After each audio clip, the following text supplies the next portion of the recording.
Hey everyone, welcome back. It's Joe and Lauren here from Loudwire, and we're here to talk about, you guessed it, Linkin Park. Linkin Park Wire.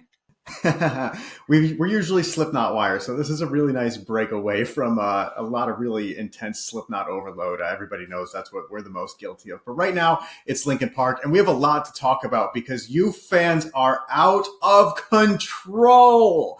But Yes. things are starting to change a little bit, and we think you guys might have overreacted quite a bit. Lauren, let's tell them why. Let's get into it. Basically, when Linkin Park announced their comeback, everybody seemed to react out of emotion, which is human nature and is natural to do. But there was a lot of smack talking about the band and a lot of really negative reactions for the most part. There were, of course, a lot of positive ones. It's one of those typical rock and metal situations where it's completely polarized and people either love it or hate it. But we think that a lot of fans kind of jumped the gun initially in judging the fact that they hired a woman as their singer, judging Emily in particular, kind of just writing off the idea of Linkin Park making a comeback and having a new era before even really sitting and trying to digest what had happened. Everybody was just absolutely acting out of complete immense emotions. And obviously, it's a very emotional subject as a fan of music, but we have, we're spectators on both sides. We're seeing what's going on the music side, and we're also seeing what's going on the fan side. And so we thought that it would be cool to hop on here and talk. And, this time we're not just going to talk about what the fans are talking about. We're actually going to share how we feel. So buckle in.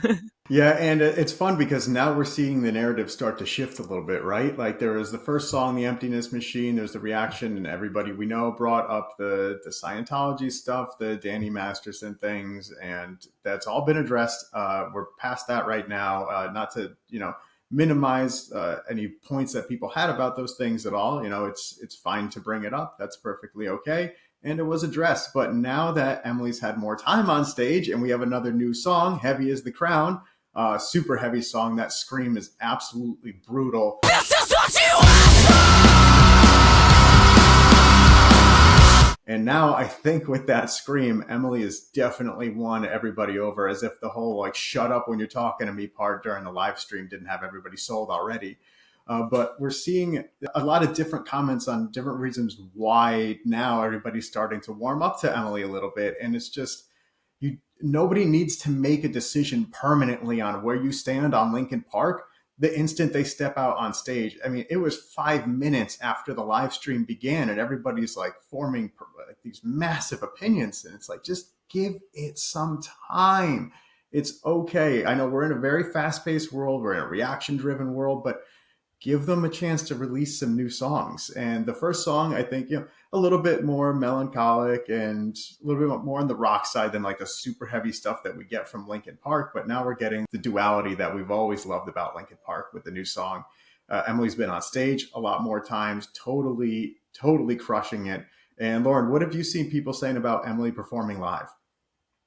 They think that she's doing an absolutely killer job. To your point, that's the thing about social media is back in 1980 when AC/DC lost Bon Scott and then brought in Brian Johnson, we didn't have the internet and social media. There was no over influx of reactions and opinions that were readily shared. People had to either find things out from the radio or TV or the friggin' newspaper, and they had The to monthly magazines. they had to discuss these things in person with people, but there was no way for them to broadcast their feelings to the entire internet and the entire world.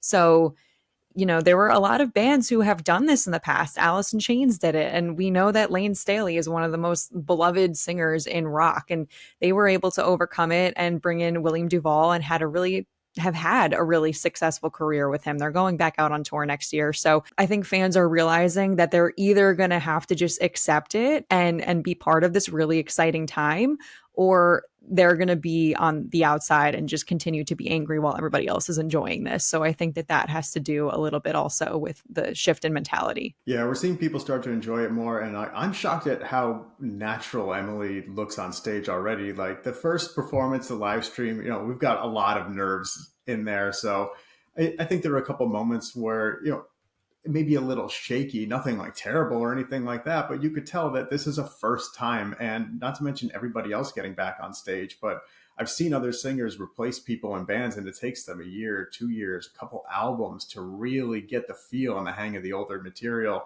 And now we're seeing, what songs people like to see from the Chester era of Emily playing. And I've seen a lot of comparisons of people saying that they actually like Emily's voice live better than on the studio recordings, which I thought was pretty interesting. Lauren, do you have a preference?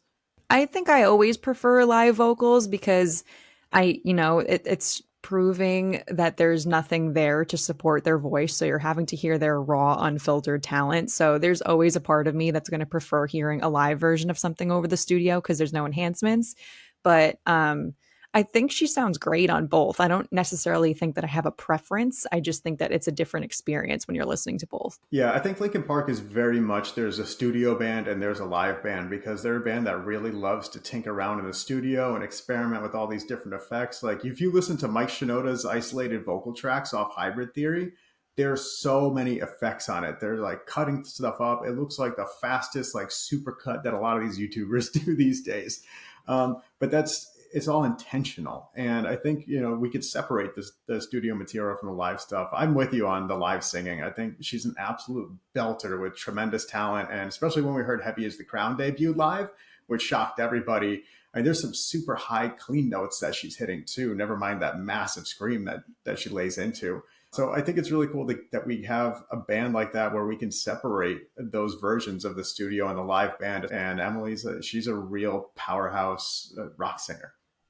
And she also got her first number one song. She's been in a band for decades. She was in Dead Sarah, and she got her first number one song with the Emptiness Machine. So as soon as she stepped into Linkin Park, it was a whole different dynamic. So I can only imagine how nerve wracking it is to not that she's filling the shoes of, but to stand alongside Mike Shinoda, who always was standing alongside Chester Bennington and singing these songs that he was so loved for. But that is why I think that their intention, and it was smart to have a woman come in and sing these parts, because Chester had a very distinct voice in how high his range was. And there are probably only a handful of male singers who are capable of singing notes like that. So I think that, it's biology. It's not sexist, but women have higher voices for the most part and are able to hit these higher notes. And on top of that, she can scream. And she said in an interview that Hybrid Theory was the album that made her want to scream and sing. So it's kind of cool how it's come full circle for her career. They were an influence on her, and now she is up there singing these songs. And it's cool that it's a first time achievement for her, while for the rest of the band, it's like, yep, we did it again.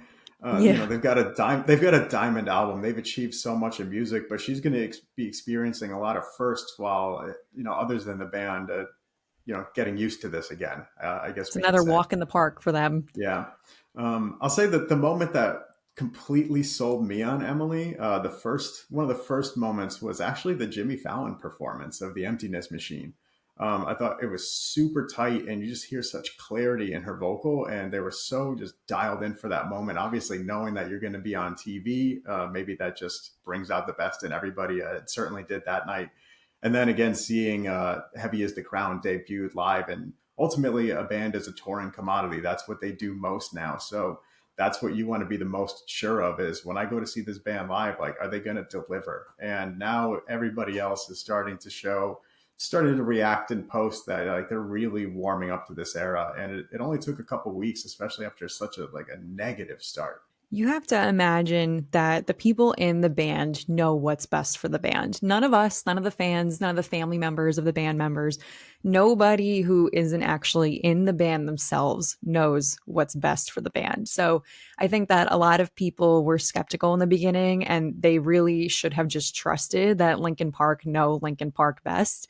Mike said that the reason that they're keeping the name is because this album sounded like Linkin Park, and we've seen a lot of people say that the Emptiness Machine and Heavy as the Crown sound a lot like Meteora, Hybrid Theory, and a couple of their other older albums mixed in. And that's what you want when a band releases new material. You want it to sound fresh and new, but you also want it to sound like them at the same time. And they knew best. They obviously knew Emily and her background, and things that she had and hadn't been involved in her personal life, and they chose her anyway. And I think that going forward, if a situation like this happens again, we just need to remember that the artist knows the artist best. Yeah, that's a really important point to make, and that we don't know all of the information. We see so many people. We could tell by the comments, like you didn't even finish reading the headline. Never mind, read the actual content of what we're talking about Well, here. that's nothing new. And Nobody ever reads beyond the it's not, headline. but it's a huge problem because those are the reactions that tend to be the most extreme. Is the Yeah. uninformed ones, and then those are the ones that travel the furthest, and then all of a sudden that's dominating the conversation. So just a reminder to everybody, just step back. These are all humans in the band who have to deal with all of this comeback and all of the pressure and everything that comes with it. And they're doing it for the fans, for you, for us. That's the reason why Linkin Park is coming back, because it's 7 years of really no activity. The box sets and the unreleased studio songs, but nothing new per se that wasn't really going on before. And there's only one reason to bring that back, is because the fans demand it. We saw an outpouring like no other when Chester passed. The local communities, the Facebook groups, the meetups, and the candlelight vigils that were just being held in hundreds and hundreds of places around the world. And we still see the way that this band impacts people. This is much bigger than rock music or heavy music. This is a massive mainstream band, and they belong to us, and that's something to be celebrated. They have the right to continue on if they so choose. I would say I'm a massive, massive Soundgarden fan, and I would say the same thing for Kim Thayil, Matt Cameron, and Ben Shepherd. And I can have my opinions on who they choose to replace Chris Cornell if they were to do that, but that doesn't mean that I have the right to go after them with a pitchfork and say that they should change their band name or that nobody can do this and nobody can do that. Like, I think that there is definitely a sense of entitlement amongst fans now, and there is just so much anger amongst fans. And I think that if everybody wants to pick apart every single musician's personal life and all the things that they've done or have been involved with in the past and dig up old things that they said, we're going to have nobody left. And I think, It's also going to make you pretty miserable. yeah, I mean, I understand that it's important to acknowledge certain things. I think that it was a pretty ugly situation because as excited as so many people were when this comeback happened, as excited as we were, there was so much that we had to sift through that was ugly and really nasty at the same time. Yeah, it was, but we're on the other side of it. We're seeing a lot of people warm up to this new era of Linkin Park, which is good. Even Gene Simmons said they made the right move. Okay, so if Gene Simmons doesn't have a single complaint about this, then I think we all need to take a step back, relax, wait for some more new music to come, go see a show, watch some more footage on YouTube, and just be happy that this band is back. That's our message to you. Or don't. I Or mean, just, if or you, just don't listen to it and go do yeah, something else. go touch grass. If you if you don't want to listen to Linkin Park and you don't support them, that's totally fine. It's your prerogative. But as fans, nobody has the right to tell anybody else what they should and shouldn't be supporting. So everything is just individual based and you can make your own decisions. And if you don't want to support them and you don't want to like them and follow along with this new journey, you don't have to. Nobody is saying that you do. No, go touch grass, pet a dog, and then go check out the Loudwire merch store for cool stuff like this. Thanks for watching. See ya.